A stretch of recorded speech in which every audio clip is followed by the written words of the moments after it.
Kaibigan, napakabuti ng Diyos sa atin sa gabing ito. Maraming salamat sa Panginoon sapagkat tayo ho ay nagkita muli sa espesyal na gabi para kay Brad Calix.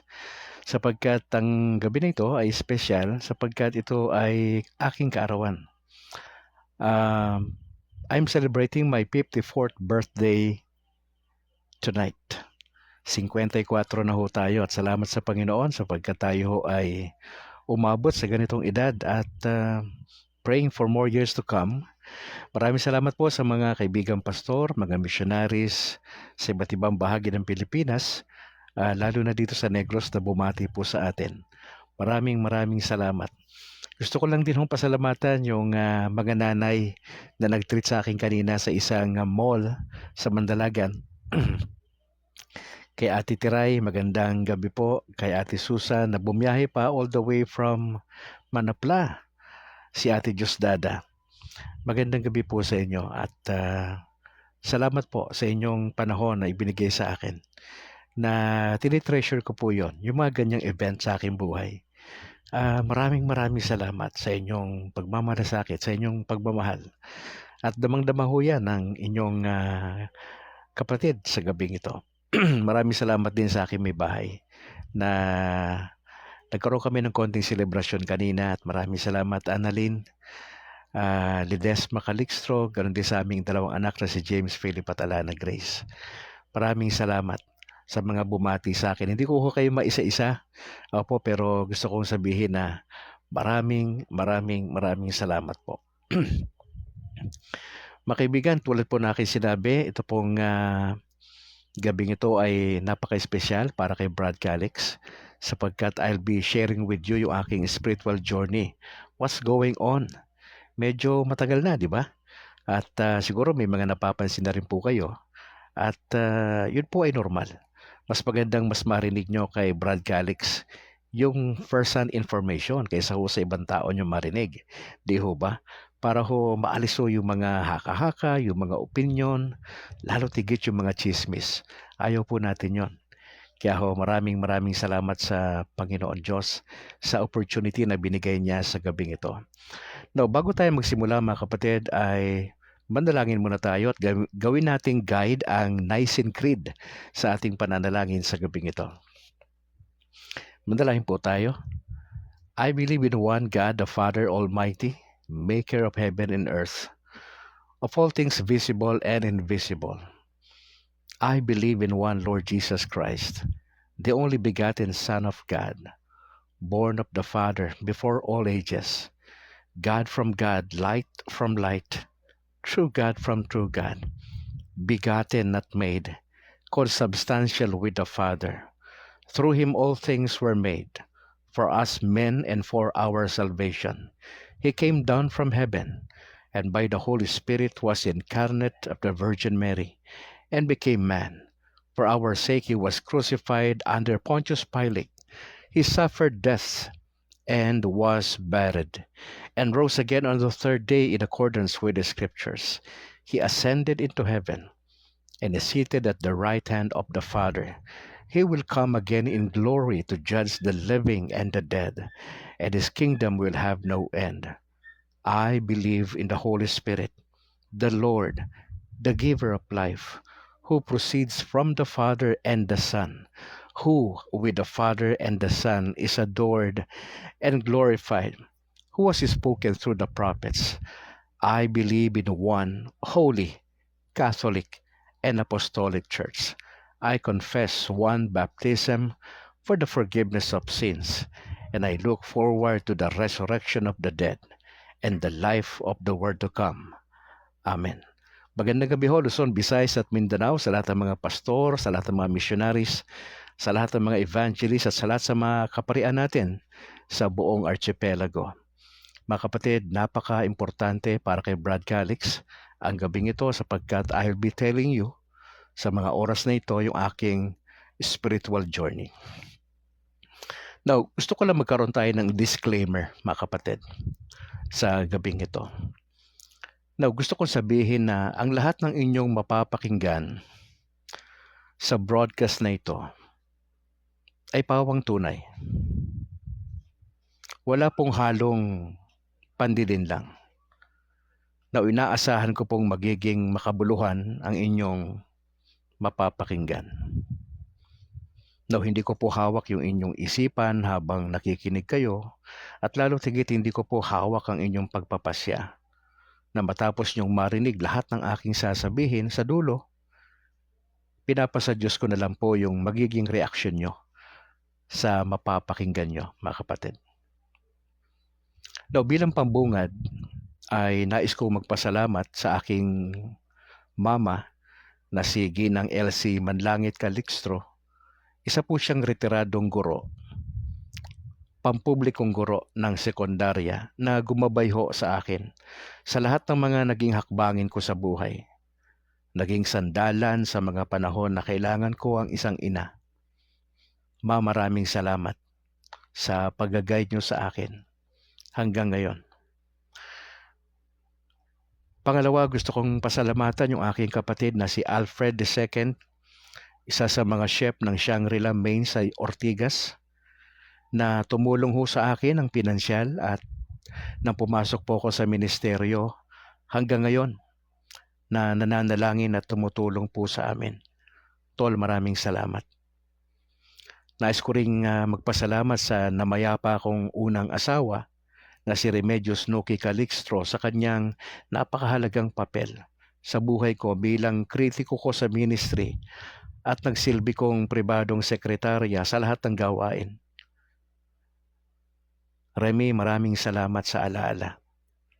Gusto ko rin magpasalamat sa aking ikalawang may bahay na si Annalyn Ledesma Calixtro na isang guro sa Sumag National High at kasalukuyang lumalaban sa isang mabigat na karamdaman.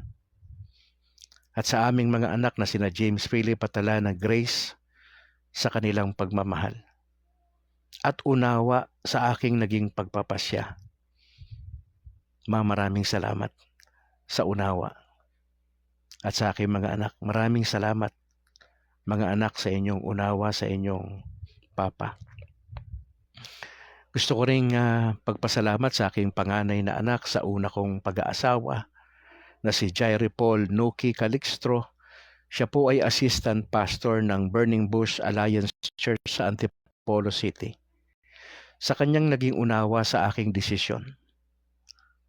At ganoon din yung kanyang kapatid na si Josiah Sam na nagpakita ng pag-aaruga sa akin sa mga panahong napupunta ako ng Maynila.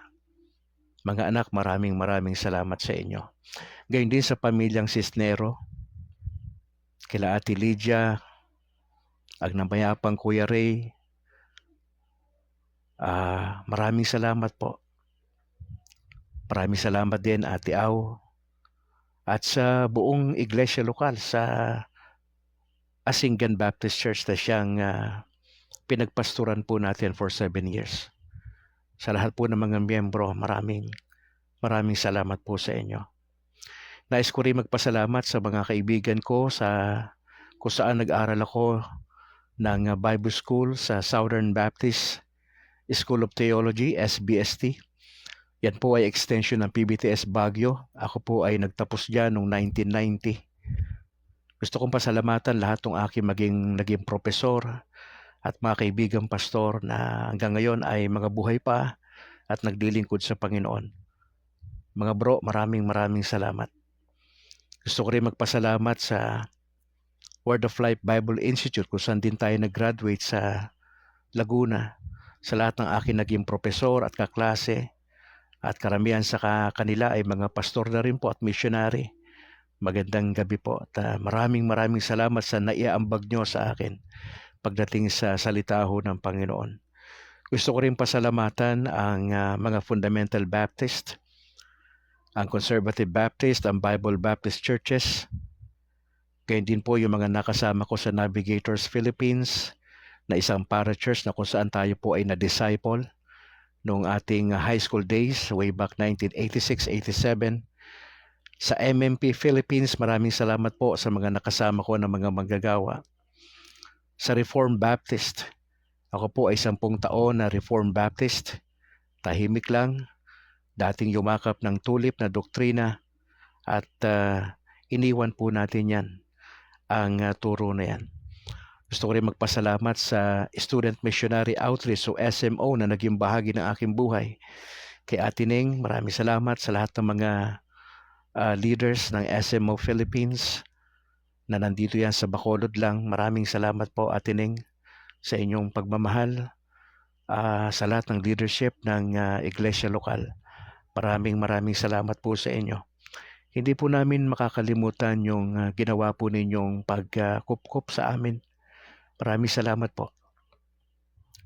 Gusto ko rin magpasalamat sa Far East Broadcasting Company or FEBC Philippines na nabigyan po ako ng opportunity na maging kauna-unahang mga field reporters way back 1996. Kami po yung unang batch ng mga field reporters. Na-assign po tayo sa iba't ibang lugar nung tayo po ay nasa Maynila at nung napunta po tayo ng Pangasinan ay maraming salamat at na-involve din po tayo sa DYBS sa Bacolod. Maraming salamat po sa pamunuan ng FEBC Philippines. Marami na po akong mga naging presidenteng inabutan ng panahon na yon.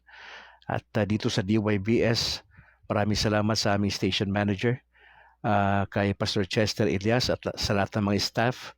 Maraming salamat for your accommodation para po sa akin na maging bahagi po ng pagbabalita. Maraming salamat po. Gusto ko ring magpasalamat sa mga naging mentors ko sa ministry, si Kuya Philip Flores, si Kuya Jong Vital, si Pastor Luther Mancao, Pastor Hill Balignasay ng World Teach. Maraming salamat po. At sa lahat po ng mga pastor, missionaries na nakakilala po sa akin sa Negros at sa Maynila. Maraming salamat po sa inyo. Now let me tell you my story mga kapatid. Taong 1970 na ako po ay isinilang, ako po ay 54 na sa gabing ito. Sabi po ng mother ko na ako po ay nabinyagan sa Katoliko noong 1970. 2 linggo matapos akong isinilang ay nabinyagan po ako sa Santa Teresita Parish Church sa Quezon City noong 1970. Meron po akong pruweba na larawan, hindi ko lang ho maipakita sa inyo sa ngayon, na nagsilbing alaala nung matagal ng panahon. Pero pagkatapos po akong mabinyagan pala sa Katoliko noong 1970, ay umalis po kami doon. Ang sabi ng aking mother ay nagsimula po kaming maging Baptist. Opo. At medyo tumagal po yon. Nung ako po ay nagsimula bilang isang Southern Baptist. Ako po ay naordinahan sa Fundamental Baptist noong taong I think September year 2000 noong ako po ay na-ordain. At naging bahagi na po ako ng iba't ibang mga churches, para churches, NGOs, media network, at body ministries po bilang volunteer. Taong 2009 po, pagkatapos ng Bagyong Ondoy sa Maynila, ay nalipat kami sa Bacolod City, sa Negros Occidental, sa lugar ng aking ikalawang may bahay. Kaya po nagpapasalamat po kami sa opportunity na kami ho ay dito na ho talaga for good mga kapatid. At dito po sa Negros ay naging bahagi po ako ng iba't ibang churches. Naging bahagi po ako ng SMO. Apo, at iba pang mga grupo. At ako'y nagpapasalamat sa Panginoon sa opportunity ho na naging bahagi po tayo. Mga nakailang buwan lang din ho ako, naging bahagi ako ng Ictus Main sa Mandalagan. Ako po ay nakapag-preach na rin dyan sa 3:00 sa hapon. Medyo matagal na po yon. At may mga ilan din ho ako mga pastor na nag-volunteer po ako sa kanilang mga outreaches. Katulad nila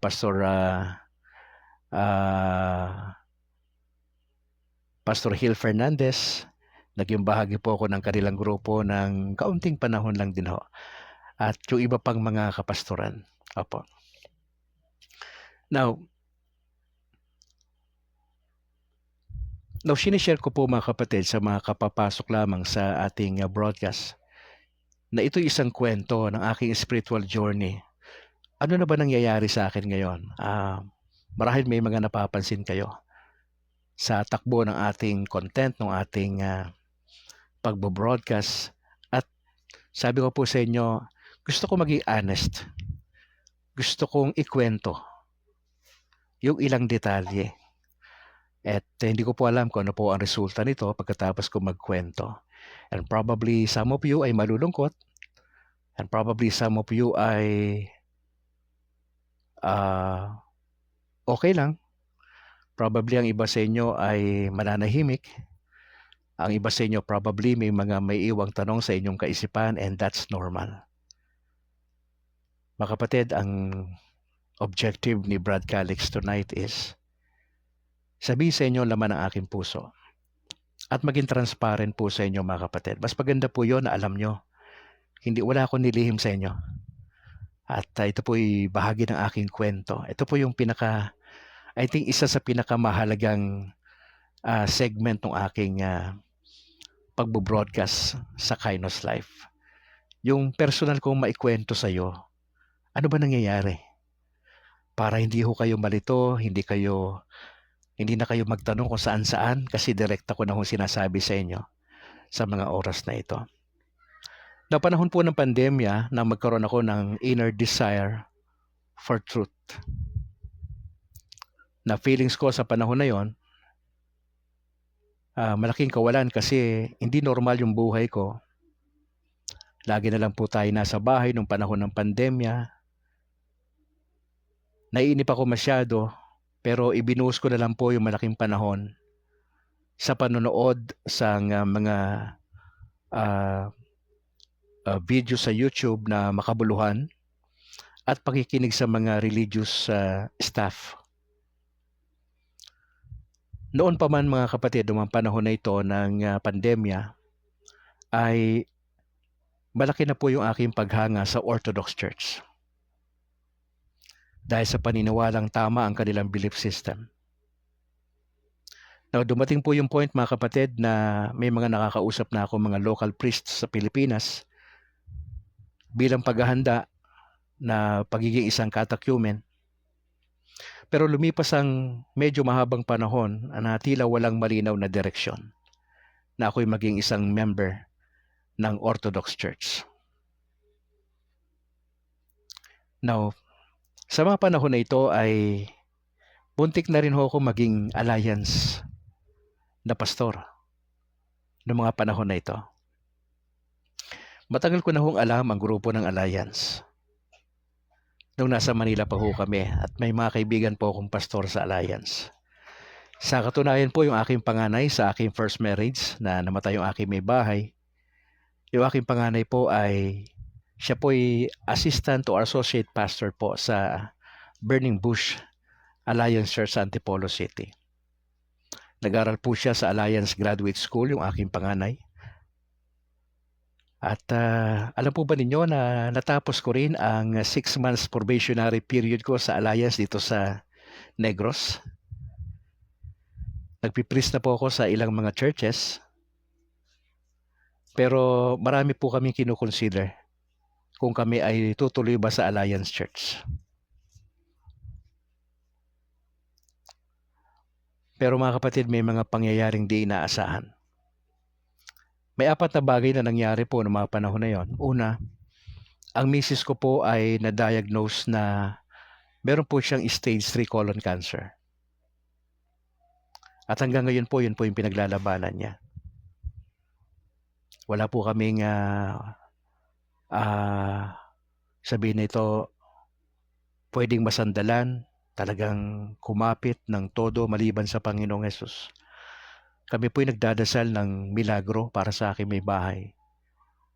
At nagpapasalamat po kami sa mga taong tumutulong, mga taong nagdadasal, mga taong may malasakit po sa aking may bahay. Pangalawa, yung aming sinimulang pioneering work sa isang subdivision sa Bacolod ay hindi po siya nag-materialize. Pangatlo, wala po akong malinaw na identity bilang isang pastor. Sapagkat I've been to different denominations, I've been to different churches, pero hindi ako tumatagal eh. Kasi naghahanap po ako kung saan ako swak. Yung aking personality, yung values, etc. Kaya marami akong naikutan ng mga grupo. Pero salamat sa Panginoon sapagkat ginamit niya yon para makita ko at maging maliwanag yung gagawin kong direksyon ng magiging desisyon ko sa buhay.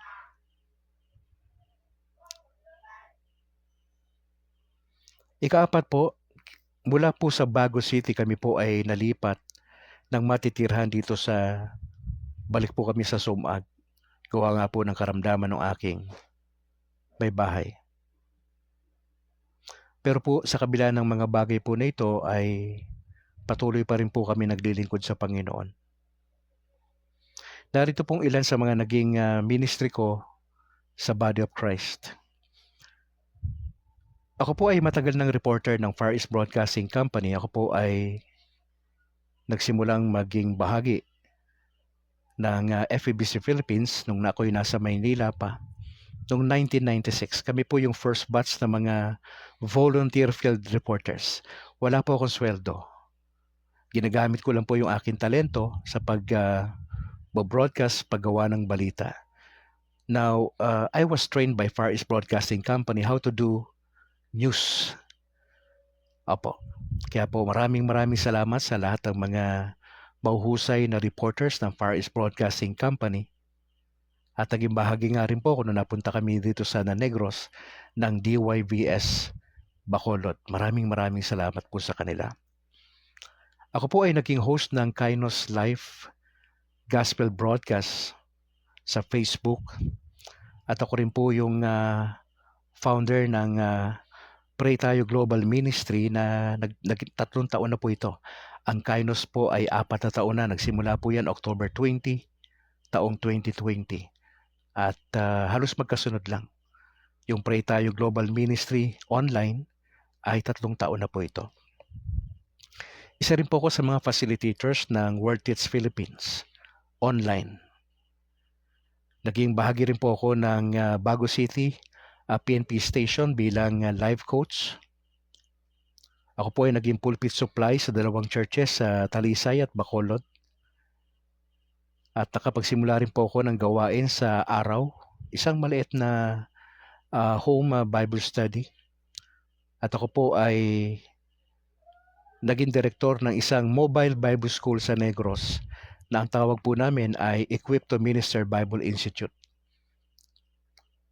At yan lang po yung ilan sa mga naging ministry ko dito sa Negros. At syempre, kung i-count natin lahat yung ministry nung pinagsimula ko ng 19 anyos bilang pastor, ako po ay 54 na ngayon. At least siguro mga nasa 37 years na ako ay naging missionary pastor po. Maraming salamat po sa Panginoong Yesus. Now siguro, ito na yung ito na yung pinaka gusto kong sabihin sa inyo mga kapatid. Noong una, di ba, sabi ko sa inyo, akala ko magiging member ako ng Orthodox Church noong panahon na yon, panahon ng pandemya. Pero nagantay ako ng 1 taon kalahati, pero wala nangyari.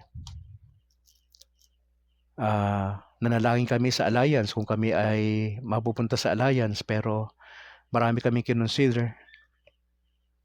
Akala nga nung anak ko na panganay ay matutuloy ako sa Alliance, pero hindi po nangyari. Marami pong mga bagay-bagay na kinukonsider po kami. So ano po yung gusto ko sabihin sa inyo mga kapatid? Na gusto kong sabihin sa inyo, what led me to embrace instead of Orthodox Church ay niyakap ko ang Catholic Church. Now, let me say this upfront. Dahil sa Catholic faith, mga kapatid, meron silang malinaw, meron silang kumpleto, at meron silang matatag, bagamat kontrobersyal ang simbahan sa napakatagal ng panahon. At sila po yung paboritong atakahin ng mga kulto sa Pilipinas, ang simbahang Katolika. Now, ano po yung what led me to this group na mag-decide ako na dito na lang ako? Ano yung nagustuhan ko na turo sa kanila? Number 1 po, sino ba yung nagtatag ng simbahang Katoliko? Ang Panginoong Hesus. Pangalawa, nagustuhan ko yung 7 Sacraments. Pinag-aralan ko po ito noong mga panahon ng pandemya. Sabay po yon, Orthodox, Alliance, Catholic. Tatlo ho yung pinag-aaralan ko sabay-sabay. Pangatlo ho, na-appreciate ko yung apostolic succession ng simbahang Katoliko. Na pwede nilang matrace yung pagiging legitimate ng simbahan. Bagamat very controversial yung simbahan, hindi ko yung dinideny. Maraming iskandalo na nangyari ng Middle Age, di ba? Alam natin yan sa kasaysayan. Pero bakit sa kabila noon ay mas naging very favorable sa akin tong grupo na ito? Yung Marian Theology. At most importantly, mga kapatid, doon sa 7 Sacraments, yung nagbigay talaga ng parang kakaiba sa akin na pagdating sa katotohanan, yung turo patungkol sa Eucharist. Na matagal kong pinaniniwalaan na ito ay symbolic lang, kasi bilang Baptist, symbolic lang talaga yan. Majority ng mga evangelical, protestante, symbolic lang. But I came to realize, hindi siya symbolic. Siya ay literal. At yun po yung nagustuhan ko rito, mga kapatid. Now, pangalawa, nagustuhan ko yung simbahang Katoliko sapagkat pagdating po sa pagpapaliwanag patungkol sa Biblia, meron pong iisang paliwanag. Hindi po katulad ng Protestante at Evangelical. Sa Baptist na lang ho, ang isang talata, ang isang passage, ang isang pericope ay napakaraming paliwanag. Kaya kung ikaw isang estudyante ng salita ng Diyos, kung merong 10 Bible School na Baptist sa Pilipinas, malaki ang tsansa na merong 10 iba't ibang pagpapaliwanag sa partikular na text sa Bible. Pero sa Katoliko, iisa lang ho yung paliwanag. Dahil po doon sa magisterium. Ito yung grupo ng mga bishops, itong College of Bishops, kasama ho yung Pope, sila ho yung nag-aaral ho nun. Kaya ho ang pare, wala na ho siyang ibang gagawing pag-aaral pa sapagkat tapos na yung interpretation. Wala na siyang private interpretation doon. Kung ano yung turo ng simbahan, ibinababa na lang ho yun ng bishop sa mga local priest, at yung mga pristo ay, mapapansin nyo, iisa lang ho yung mensahe po yan sa buong Pilipinas and worldwide. Iisa lang ho. Yung homily nila sa isang Sunday, pare-parehas po yun. Nagkakaiba lang yun sa pagpapaliwanag, siyempre, sa mga illustration. At yun po yung nagustuhan ko. Walang masyadong magulong pagpapaliwanag. Isang pagpapaliwanag lang dahil sa magisterium. Pangatlo, what led me to join the Catholic Church? Mga kapatid, nasawa na tayo sa mga double standard na buhay ng mga pastor. I've been to different churches. Nakapag-observe tayo ng mga pastor na may mga pastor na nagpapasaway sa ministry. Double standard ang buhay. Hindi na ako magbabanggit ng pangalan. Hindi na mahalaga yon. Ang mahalaga lang na obserbahan ko ang buhay ng mga pastor. Yung mga nakasama ko sa ministry. Ang ilan sa kanila seryoso, pero may mga manggagawa ho ng Panginoon Diyos na pera-pera ho ang nasa utak. Ipagpapalit ang ministry dahil sa pera. Mangangaral po sa pulpito pero double standard po ang buhay. Hindi po honest. Nagwawaldas po ng pera, nagnanakaw ng pera ng simbahan. Nabubuhay sa immorality. Hindi na natin kailangan magbanggit ng pangalan dito. Yan po yung realidad, mga kapatid. Sabi ko, well, ang Catholic Church, hindi sila perfect. Napakaraming scandal din ho ng mga naging pope. Pero bakit mas pinili ni Brad Calix yan kumpara sa ibang mga evangelical churches? Ikaapat na dahilan kung bakit mas kinatigan ko ang simbahang Katolika. Dahil sa protestante, sa evangelical, patuloy po na nagsisiraan. Hindi magkasundo. Nag-aaway lagi. Nag-aaway sa doktrina. Wala pong respeto ang pastor sa kapwa-pastor. Masyadong mayayabang. Yung mga maliliit na pastor, kawawa. Yung mga hindi nakapag-aral ng formal sa theology, hindi masyadong pinapansin. Pinag-uusapan yung mga pastor na mga nalaglag sa imoralidad. Mga pastor na chismoso. Imbis na manalangin, tulungan yung kapatid na nagkamali, alalayan, numero uno mga chismoso itong mga pastor na to. Hindi ko kailangan magbanggit ng pangalan. Kilala nila ang mga sarili nila. At yun po yung aking obserbasyon bilang isang manggagawa. Pagkakanya-kanya po ng bawat denominations. Alam po ba ninyo na ayon po sa datos, nasa 45,000 plus and counting ang dami ng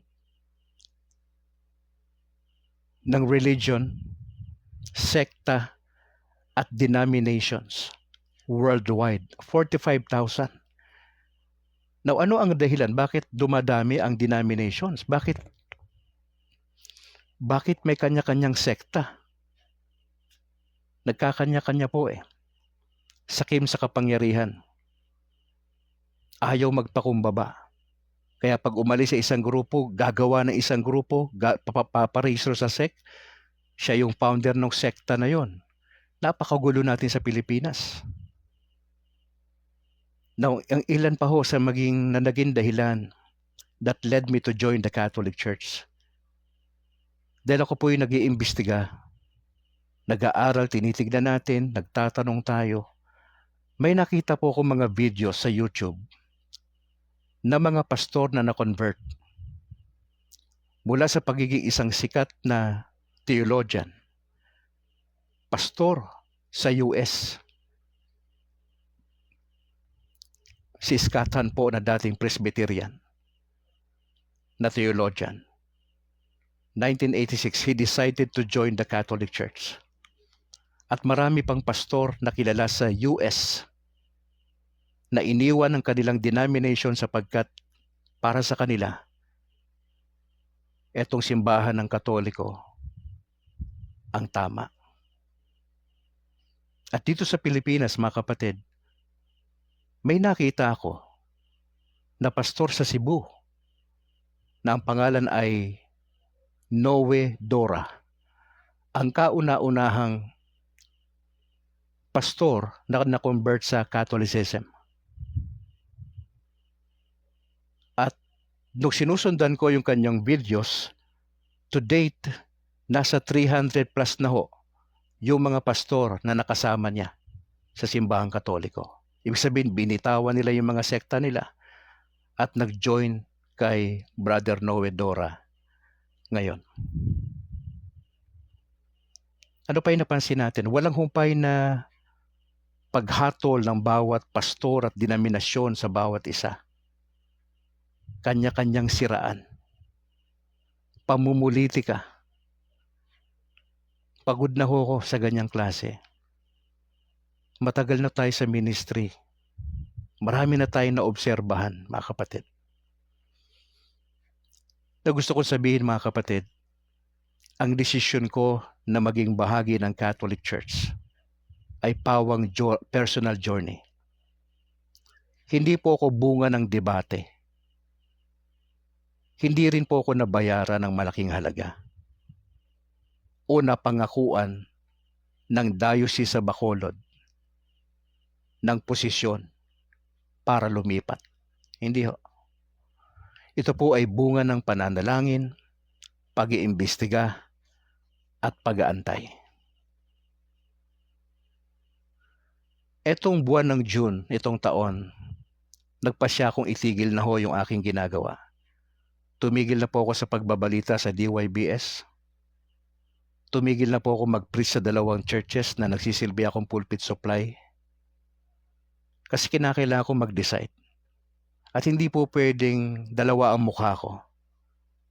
Alam ko maraming maapektuhan, marami akong mga kaibigang pastor na magtatanong o nagtatanong na in the process, magtataka. Kaya ho, nagpapasalamat lang ako sa Lord sa ganitong opportunity ho, na maging open po sa inyo, mga kapatid. Ano nangyari? Pagkatapos kong tumigil ng June, July po ay nagdesisyon na po akong kausapin. Nagpasyal ho ko sa isang Catholic bookstore sa downtown at nakausap ko po ang isang madre na si Sister Mercy. Sabi ko sa kanya, I'd like to talk to a priest. Sabi niya, walang available na pari ngayon dito. Bumibisita lang kasi sila, madali lang. Tapos I remember habang nandun ako sa bookstore, may tinawagan po siya. At tinawagan niya po ang isang pari po sa Diocese ng Bacolod na si Father Dominic Diramas. Sa madaling salita, nagpunta ako doon at nagkausap kami tungkol sa magiging desisyon ko. Nagkwentuhan kami, eventually nakausap ko rin yung bishop na si Bishop Patricio Buson tungkol sa akin. Nakausap ko rin yung aming parish priest dito sa Sumag, San Juan Nepomuceno. At matapos kaming mag-usap ay niregaluhan niya ako ng rosaryo at mga aklat. Na buwan ng Agosto, mga kapatid, nagsimula ako magsimba sa Katoliko dyan sa Sumag. August 1st Sunday, to be exact. Yun yung aking hayagang pagdalo sa simbahang Katoliko. Noong mga panahon na yun, sabi ko, palagi ko may makakita sa akin dito. And true enough, may mga nakakita sa akin doon. At nung ako'y naandun na sa loob, yung mga kapitbahay namin, ay nakita nila ako doon. Yung iba sa kanila. And probably, hindi naman nila ako kinakausap, pero probably nagtatanong-tanong na sila, ba't ako nandun bilang pastor? Now, dahil po sa, ito na talaga yung direksyon ko, mga kapatid. Nagdadasal po talaga ako sa Diyos Ama sa desisyon ko na ito. Tama ba to? Aatras pa ba ako? Pero hindi ho. Hindi po. Walang pag-atras na mangyayari. Dire-diretso na po. At sabi ko nga po sa inyo, 1970, ako po ay nabinyagan, 1970, sa Catholic Church sa Quezon City. According sa aking mother. May picture na pinakita sa akin. So, ang nangyari po, kaming dalawa ni Mrs. Kasi yung Mrs. ko, dati talagang Katoliko yan eh. At napunta lang sa isang denomination din. October 12, to be exact. Nagpunta kami ni Mrs. sa isang Catholic Church. At ginawa po namin yung aming confession sa isang pare. First time in my life na humarap ako sa pare at nag-confess ako ng aking mga kasalanan. Nangyari po yan ng October 12. Ilang linggo ang lumipas,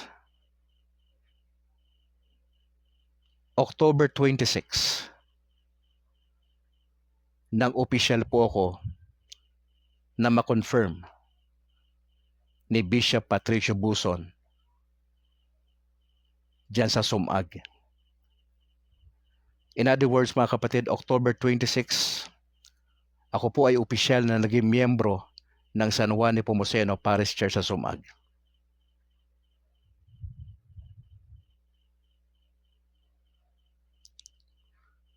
Now, what's going on? What's going on? Mga kapatid, ako po ay dumaan na sa iba't ibang mga pagsasanay. Katatapos ko lang po ng training bilang isang Catholic Faith Defender. Isa na po akong miyembro ng CFD dito sa Bacolod.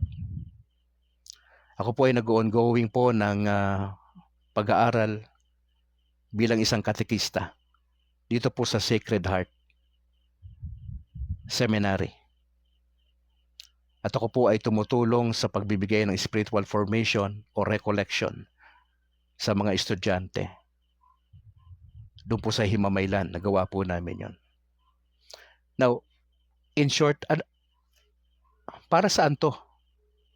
Bakit merong ganito? Mga kapatid, katulad ng sinabi ko sa mga nakalipas na broadcast, I'd like to be honest with you. What's going on? Hindi po pwedeng dalawa ang mukha ko. Ang sabi ko nga po sa inyo, may magagalit, may magtatanong, may magtataka. Baka merong iba pang mga ibang reaksyon, and that would be fine.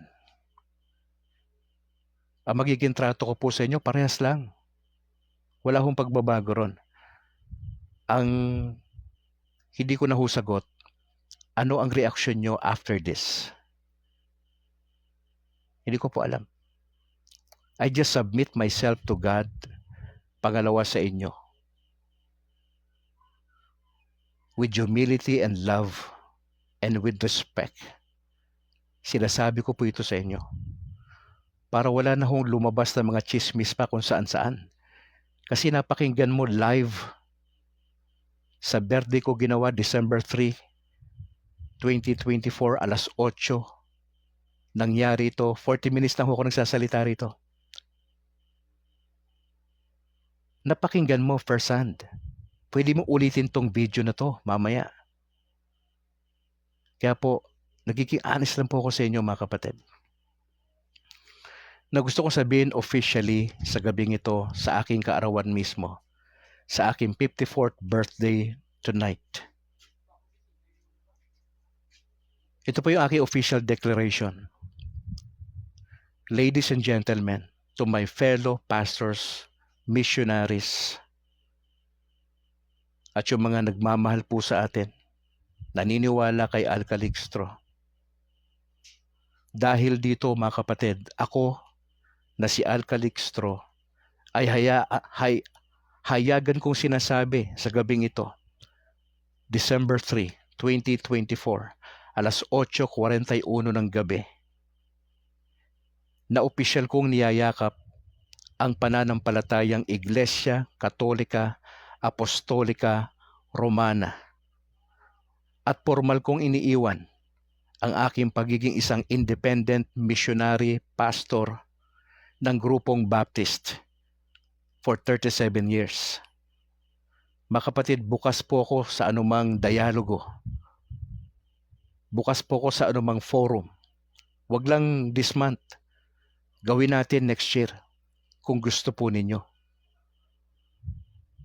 Especially po para sa mga kaibigan ko mga pastor. Nagpapasalamat po ako mga kapatid sa opportunity na ibinigay ng Lord sa akin. Pangalawa, sa inyong pakikinig. Alam kong maraming masasaktan. Marami magtatanong at inihahanda ko lang ho yung aking sarili sa magiging resulta nito. I just want to be honest with you. Yan po ang nangyayari kay Brad Calix ngayon. I am now declaring to you that I am now officially a Catholic guy. Officially po October 26, official ako naging miyembro ng San Juan Nepomuceno Parish Church sa Sumag.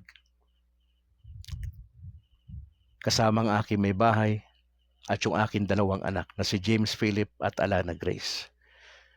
Mga kapatid, uulitin ko po sa inyo with much respect and love. Maraming salamat po sa mga kaibigan kong pastor. Ang aking hinihingi lang po ay unawa sa akin naging pagpapasya. Hindi ko po kayo kalaban. Ang kalaban natin si Satan. Ang kalaban natin yung mga kulto. Hindi po kulto ang Catholic Church. Trinitarian po ang Catholic Church. Marami lang ritual. Marami lang mga dinadaanan. Pero mga kapatid, I'd like to challenge you. Please understand. Andito lang ho ako. Pwede tayo magkape-kape doon sa mga pastor na pwede tayo magkwentuhan. Pero wag na sana tayong aabot sa anumang bagay. Kwentuhan lang. We can pray for one another, mga kapatid.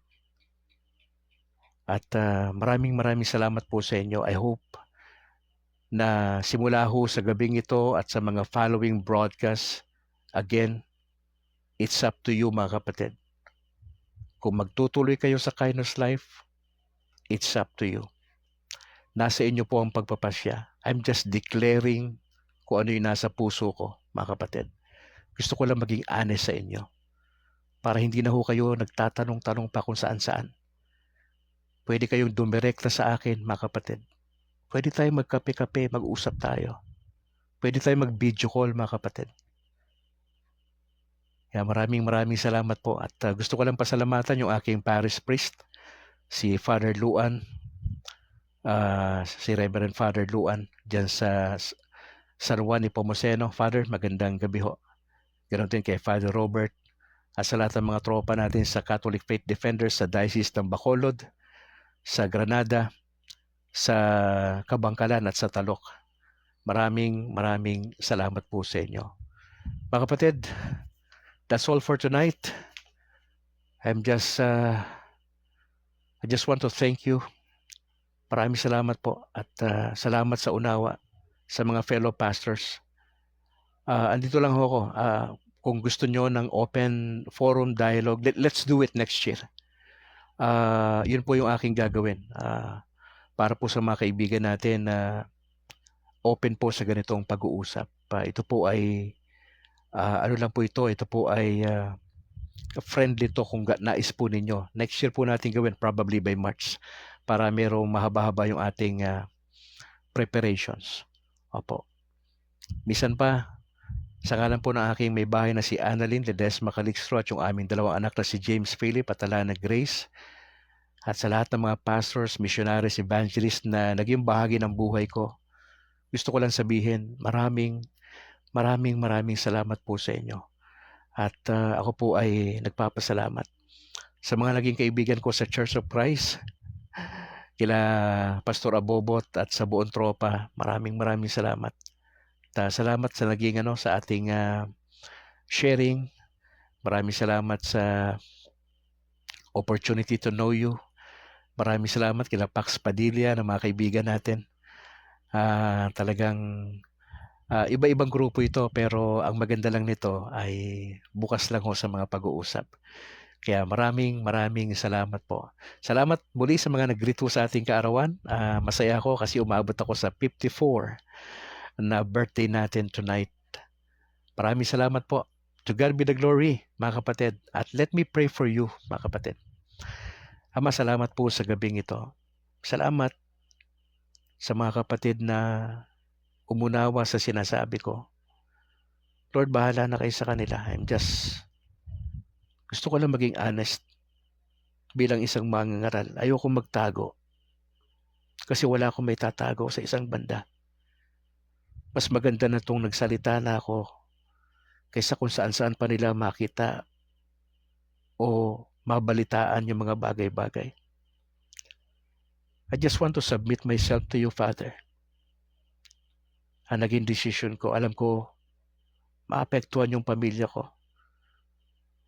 Yung mga kaibigan, yung relasyon, maapektuhan at marami pa. At sana, hinihiling ko lang naman unawa sa naging decision ko.